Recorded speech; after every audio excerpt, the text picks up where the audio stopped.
السلام عليكم ورحمة الله. إن الحمد لله نحمده ونستعينه ونستغفره ونؤمن به ونتوكل عليه ونعوذ بالله من شرور أنفسنا ومن سيئات أعمالنا.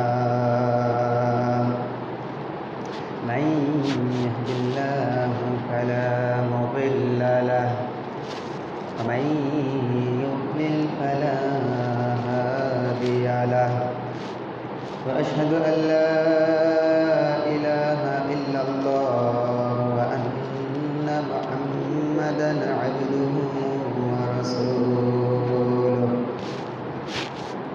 صلى الله عليه وعلى آله وأصحابه وسلم. أما بعد،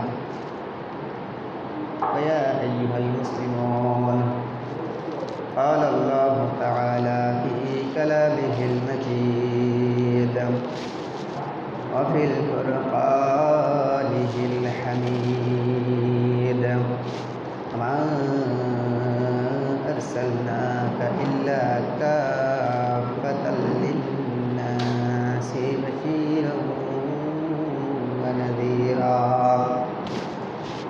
فقال رسول الله صلى الله عليه وسلم: لا يؤمن أحدكم حتى أكون أحب إليه من والده وولده والناس أجمعين، أو كما قال النبي صلى الله عليه وسلم. فقال رسول الله صلى الله عليه وسلم: ليس من أمتي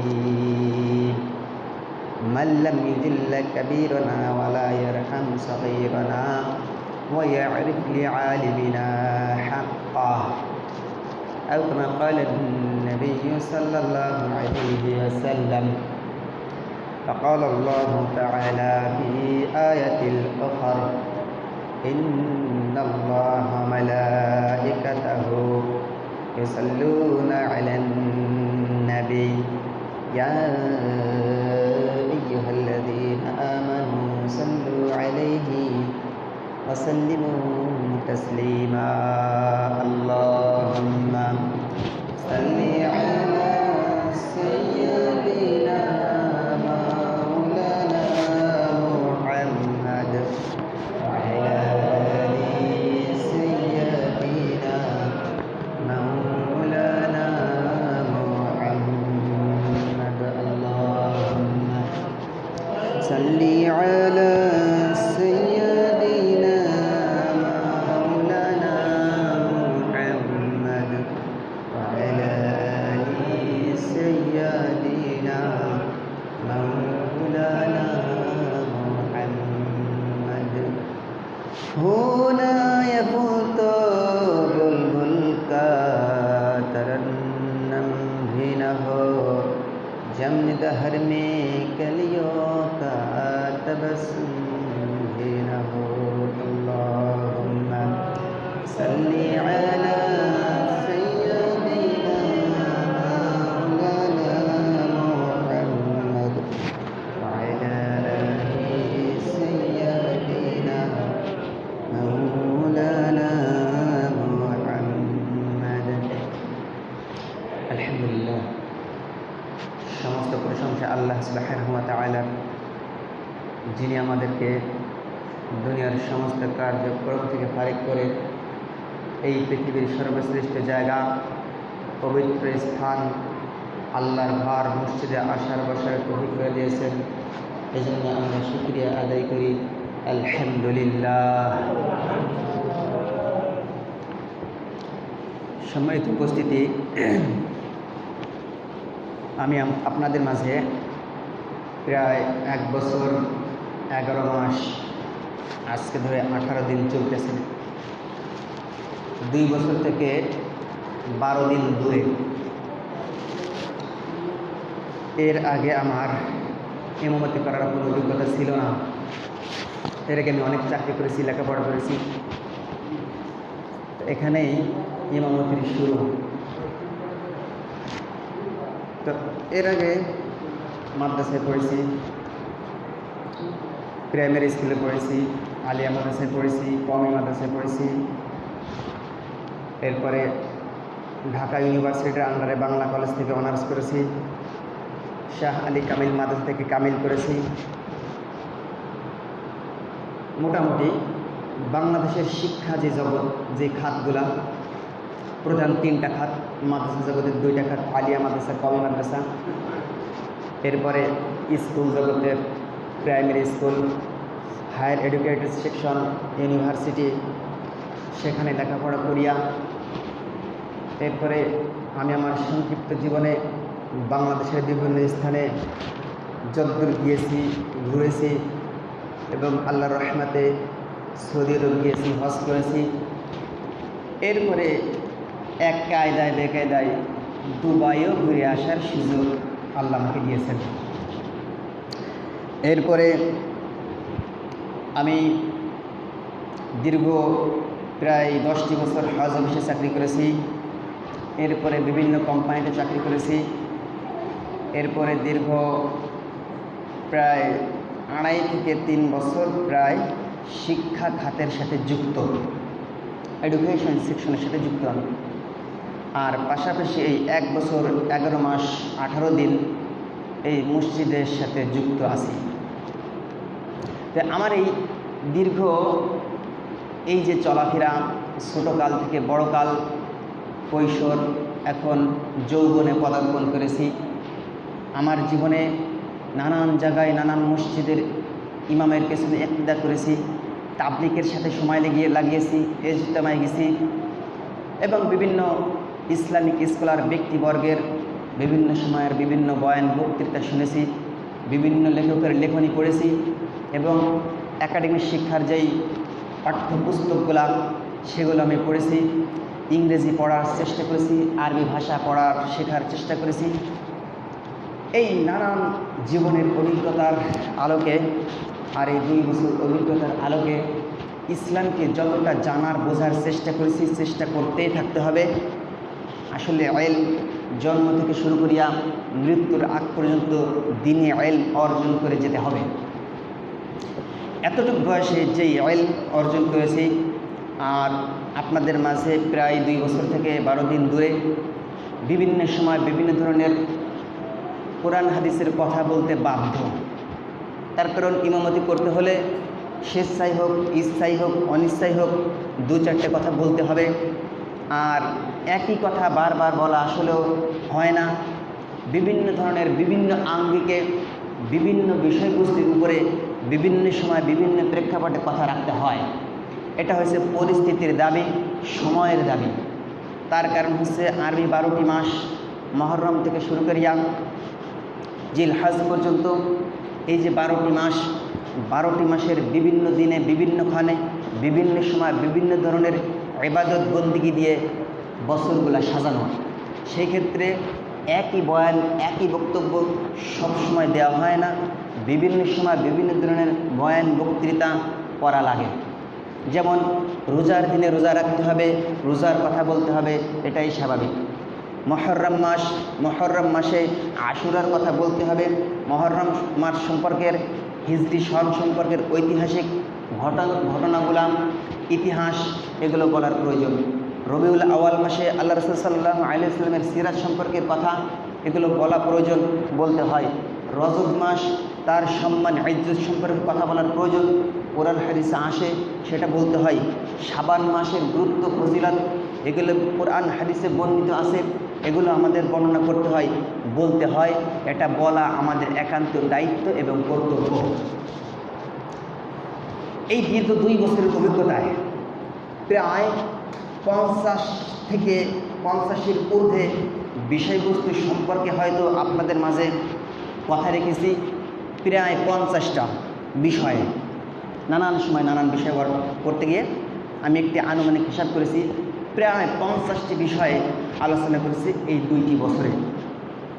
এই যে কোরআন এবং হাদিসের সারমর্ম রূপে কোরআন এবং হাদিসের সারমর্মে যে কথাগুলো সাজানো, আর আমি যে কথাগুলো বলার চেষ্টা করি, আমি বাংলাদেশের ইতিহাসে আমার কাছে সবচেয়ে বেশি গ্রহণযোগ্য, সবচেয়ে বেশি সম্মানিত, সবচেয়ে বিজ্ঞ মুহাদ্দিস আলেম হিসেবে যাকে মনে করি, তিনি হচ্ছে খন্দকার আব্দুল্লাহ জাহাঙ্গীর রহমতুল্লাহ আলাইহি।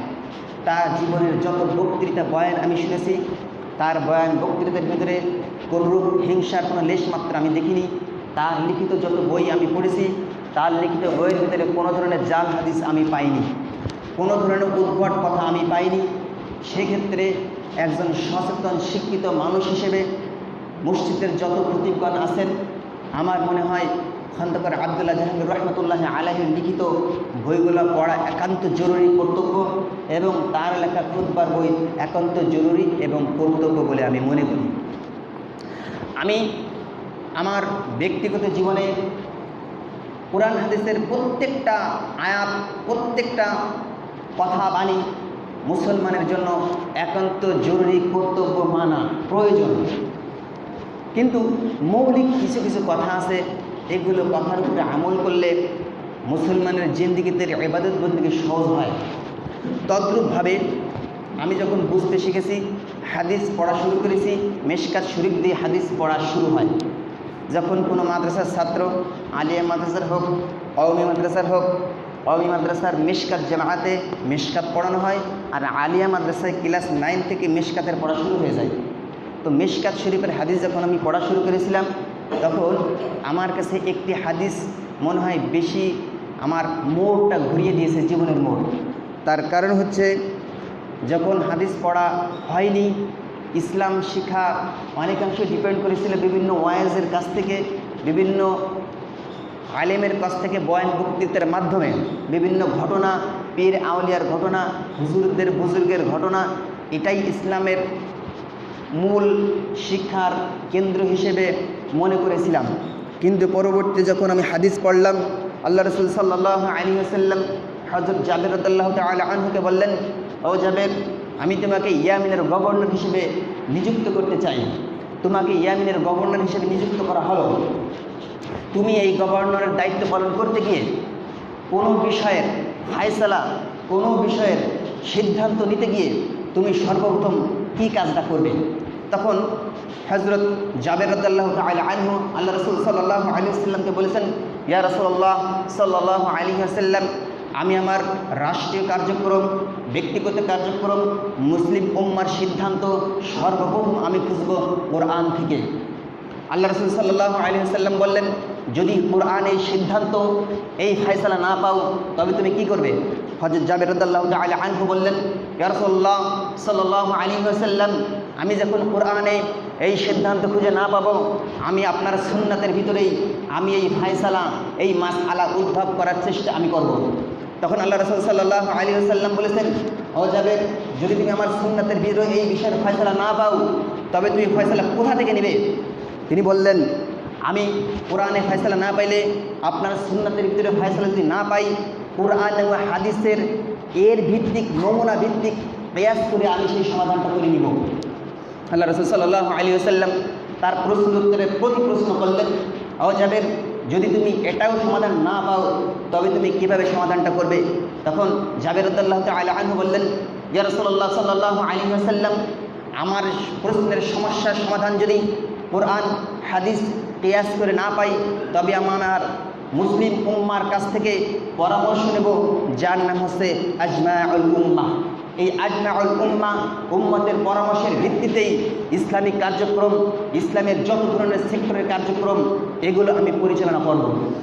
এই হাদিসটা আসলে এটা উসুলে ফিকহার একটি গুরুত্বপূর্ণ একটি উসুল, ফিকহ শাস্ত্রের গুরুত্বপূর্ণ একটি উসুল। ফিকহ শাস্ত্রের মাসআলা মাসাইল যে আসে, মন গড়া মাসআলা ফিকহ শাস্ত্রে চলে না। মন গড়া কথা, কোরআন হাদিসের কথা, কোনো হুজুর যদি মন গড়া দেয়, কোনো ব্যক্তি যদি মন গড়া কোরআন হাদিসের মাসআলা দেয়, সে কাফের বলে পরিবেশিত হওয়ার সম্ভাবনা রয়েছে। যদি কোনো ব্যক্তি এই হাদিসের উসুল না ধরে, এই হাদিসের এভাবেই, এই হাদিসটাকে উসুলটা এভাবে বাইর হয়েছে, কোরআন, হাদিস, ইজমা, কিয়াস, এই চারটা হচ্ছে ইসলামী শরীয়তের মূল উৎস। ইসলামী শরীয়তের মূল উৎস হচ্ছে দুইটা, কোরআন এবং হাদিস। এরপরে কিয়াস, আজমাউল উম্মাহ, এই চারটা হচ্ছে ইসলামী শরীয়তের উৎস। সুতরাং আমাদের জীবনের প্রত্যেকটা ক্ষেত্রে, প্রত্যেকটা বিষয়ের উপরে সর্বপ্রথম আমরা যদি কোরআনের দিকে তাকাই তবে আমরা পথভ্রষ্ট হব না। আমরা যদি সমাধানগুলো হাদিস থেকে নেই আমরা পথভ্রষ্ট হব না। আমরা সমাধান কোরআন, হাদিস, ইজমা, কিয়াস এই চারটি বিষয়ের উপরে যদি আমি সমাধান খোঁজার চেষ্টা করি তবে আমরা আশা করা যায় আমরা পথভ্রষ্ট হব না। এই হাদিসের আমল করতে গিয়া আমি তখন থেকেই যদি কোনো হুজুরের বয়ান বক্তৃতা শুনি, কোনো উস্তাদের কথা শুনি, তখন আমি হাদিস কোরআন যাচাই করার চেষ্টা করি। সেই যাচাই করতে গিয়ে আমি যখন ইমামতি শুরু করলাম কয়েকটি ধরনের খুতবার বই আমি পড়েছি, যেমন খুতবাতুল আহকাম, খুতবাতুল ইসলাম, 12 চন্দ্রের খুতবা, অন্তত 3টি খুতবা পড়েছি এবং 3টি খুতবার হাদিস কোরআন এবং গুগলে সার্চ করেছি এবং আরবের বিশিষ্ট শায়খগণ তাদের পড়ার ধরন ঢাঁচ আমি শুনে শুনে কথাগুলো উপস্থাপন করার চেষ্টা করি, যাতে করে কেউ এই কথা আমার ধরতে না পারে, হুজুর আপনি হাদিসটা বলেছেন এই হাদিসটা জাল হাদিস। যাতে করে কেউ আমার প্রশ্ন তুলতে না পারে, আপনি এই কথাগুলো বলেছেন যাচাই বাছাই না করিয়া মন গড়া কথা বলেছেন, কেন বলেছেন, এই ধরনের কথা যেন আমার সামনে উদ্ভাবন করতে না পারে। সেই জন্যই এইভাবে আমি রাত বেরাত কোনো একটি মাসআলা আমার মাথায় ঘুরপাক খাইলেই সাথে সাথে গুগলে সার্চ করি, সাথে সাথে ইউটিউবে সার্চ করি এবং বিশিষ্ট লেখকগণ, মাশায়েখগণের কথাগুলো এইভাবেই যাচাই করে করে এই দীর্ঘ 2 বছর আমি ইমামতি করার চেষ্টা করেছি। আলহামদুলিল্লাহ, এটা আমার ক্রেডিট, এটা আমার মর্যাদা। আজ পর্যন্ত কোনো আলেম আমার মাসআলার ভুল এখন পর্যন্ত ধরে না, এটা আলহামদুলিল্লাহ আমার সফলতা। এটা কেন হয়েছে? আমি একজন ক্ষুদ্র মানুষ, আমার লেখাপড়া ইলমের যোগ্যতা একেবারেই নগণ্য। আমাকে এখনো মানুষ দেখলে বলে তুমি কি পড়ো, এখনো দেখে মনে হয় আমি ইন্টারের ছাত্র অথবা আলিমের ছাত্র অথবা কোনো ক্লাসের ছাত্র, কিন্তু আসলে আমি তা নই। আসলে আমি তা নই। 2019 সালে বাংলা কলেজ থেকে ইসলামী স্টাডিজ নিয়ে অনার্স করেছি। 2021 সালে শাহ আলী কামিল মাদ্রাসা কামিল শেষ করেছি। কওমি মাদ্রাসার অনেক বই পুস্তক সরাসরি হুজুর থেকে শেখার চেষ্টা করেছি। 10 বছর হজ অফিসে চাকরি করেছি। বিভিন্ন সেক্টরে বিভিন্ন সময় বিভিন্ন প্রেক্ষাপটে চাকরি করেছি। শিক্ষা খাতের সাথে প্রায় 3 বছর যাবৎ জড়িত। তারপরেও আমাকে ছোটোখাটো আমাকে দেখে অনেক মনে করে হুজুর মনে ইন্টার বলে, কিন্তু আমার জীবনের মোড় ঘুরিয়ে দিয়েছে হাদিসটা। উসুল যাই দেখবেন, যাই খুঁজবেন, সব কিছু আপনার সন্দেহ হলেই কোরআনে সার্চ করতে হবে।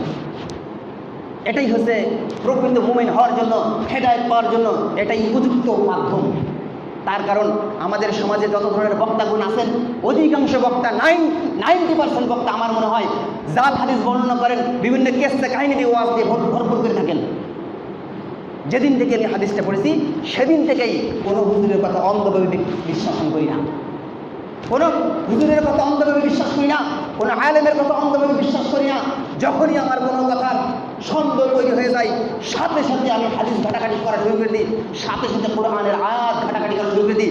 আসলে এই কথা কি হুজুরের কথার সাথে মিল আছে কিনা, যদি মিল থাকে এই কথা আমার আমল করতে বাধ্য। আর যদি এই কথা হুজুরের কথা যদি কোরআন হাদিসের সাথে মিল না থাকে এই কথা মেনে আমার জাহান্নামের দ্বার আমি মুক্ত করে দিলাম।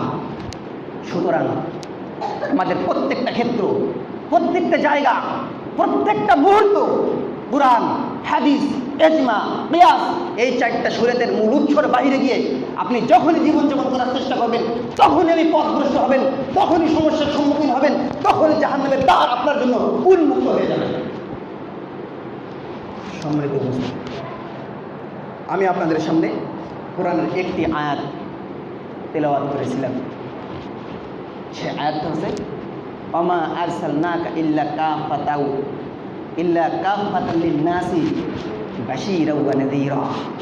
আল্লাহ রাসূল সাল্লাল্লাহু আলাইহি ওয়াসাল্লামকে আল্লাহ বলেন, ইয়া রাসূলুল্লাহ, আপনাকে দুনিয়ার সব মানুষের জন্য এই জন্য প্রেরণ করা হয়েছে আপনি মানুষদেরকে সতর্ক করবেন আর সুসংবাদ দিবেন। কিসের সুসংবাদ? জান্নাতের সুসংবাদ। আর কিসের সতর্ক?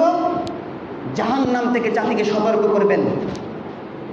জাতিগণ, আল্লাহ রাসূল সাল্লাল্লাহু আলাইহি ওয়াসাল্লাম যখন মক্কায় আবির্ভূত হলেন, তখন তিনি দেখলেন মক্কার মানুষেরা, আরবের মানুষেরা সেই মহান আল্লাহ সুবহানাহু ওয়া তাআলাকে ভুলে গিয়া তারা বিভিন্ন দেব দেবীর পূজা অর্চনা করে, আল্লাহর ইবাদতের সাথে শিরিক করে, নানান ধরনের আকাম এগুলো করে, জেনা, ব্যভিচার, চুরি, লুণ্ঠন, ডাকাতি, এমন কোনো অন্যায় নাই যে তারা না করে।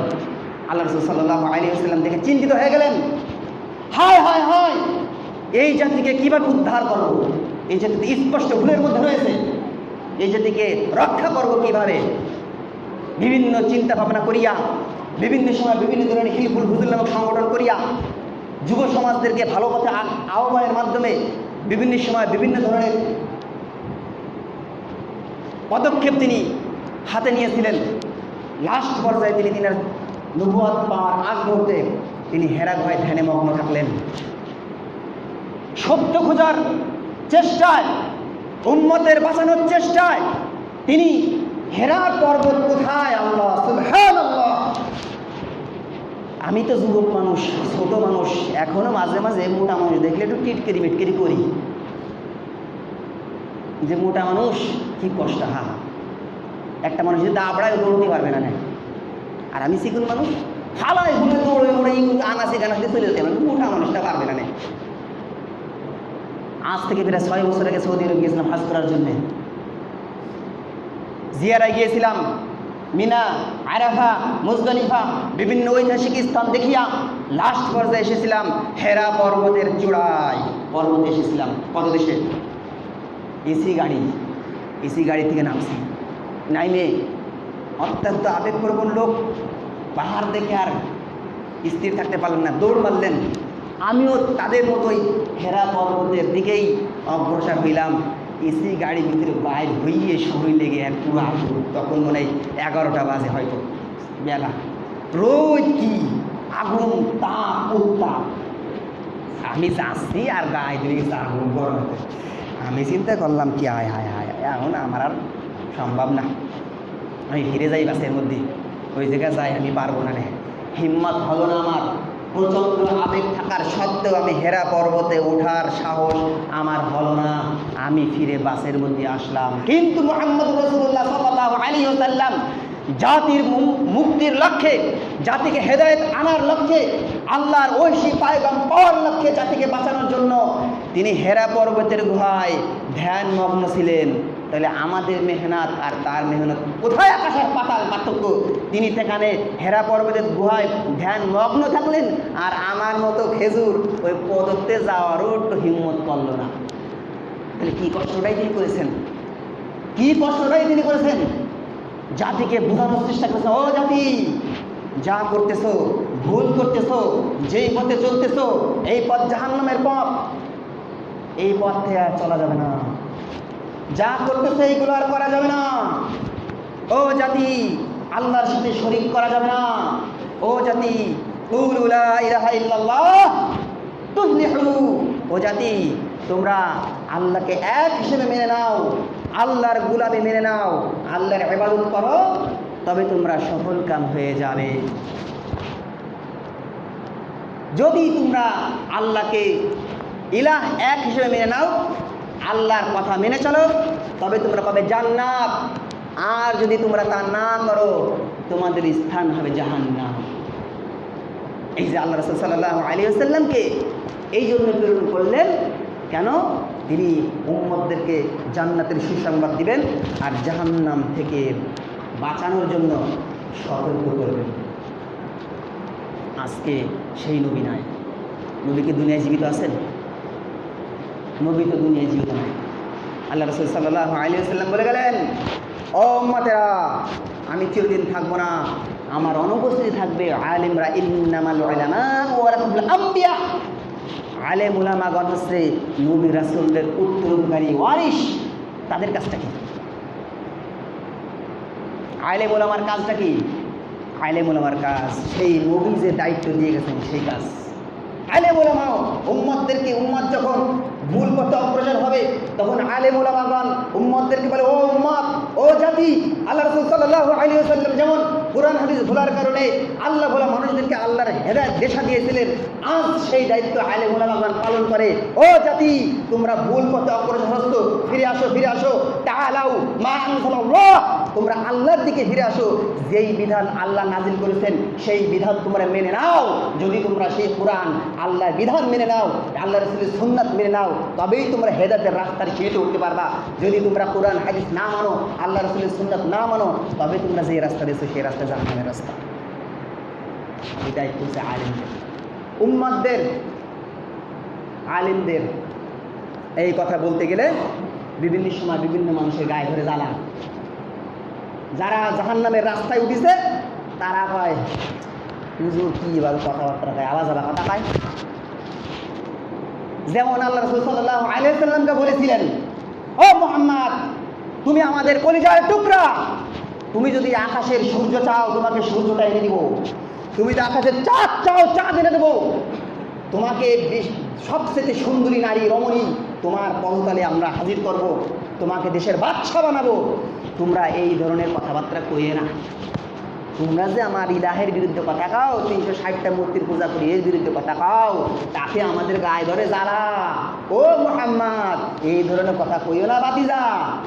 আবু তালেবের কাছে সংবাদ পৌঁছেছিল, আবু তালেব, তোমার ভাতিজারে ভালোর একটু বোঝাও, ও ভালোর একটু বোঝাও, ও যেই দাওয়াত দিচ্ছে, ও মায়ের খাওয়ার কাজ করতেছে, আমাদের পূর্বপুরুষের মুখে চুন কালি মাখতেছে, ওকে থামাও।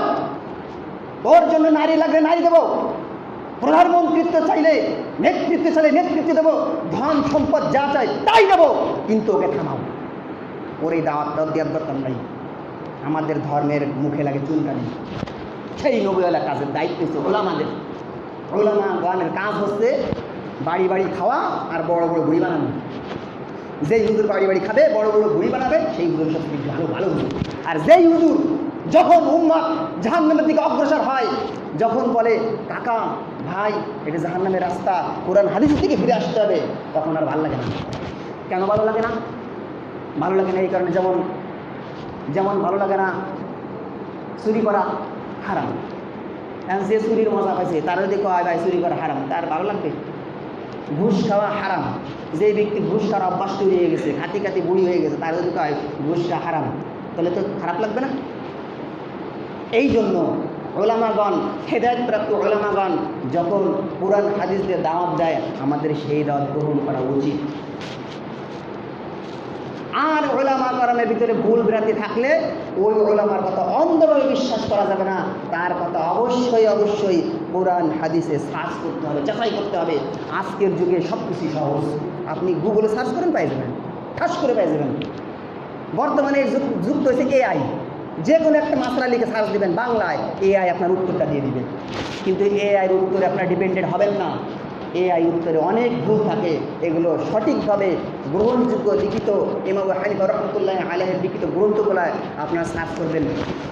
কারণ ইমাম আবু হানিফা রহমতুল্লাহের লিখিতগুলা এত উঁচু মানের লেখনী, এত উঁচু মানের গ্রন্থ, যার ভিতরে ভুল পাওয়া খুবই কঠিন বিষয়। এই জন্য ইমাম আবু হানিফা রহমতুল্লাহের, ইমাম তাহাবী রহমতুল্লাহ আলাইহি এই ধরনের ইমামগণের লিখিত বইয়ের ভিতরে যাচাই করবেন। আমার মতো সুদুরুদ্দি কুদুরুদ্দি আবাজ সাইছে তার লেখনী পড়লে আপনার বিভ্রান্ত হওয়ার সম্ভাবনা খুব বেশি।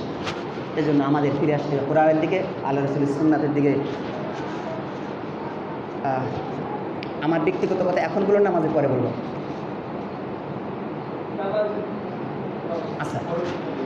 আচ্ছা, নামাজের পরে আমি আমার ব্যক্তিগত কিছু কথা বলবো, আপনারা সবাই বুঝবেন। আর যারা এখন সুন্নাত পড়েন নাই তারা 4 রাকাত সালাত জুমা আদায় করে নেবেন।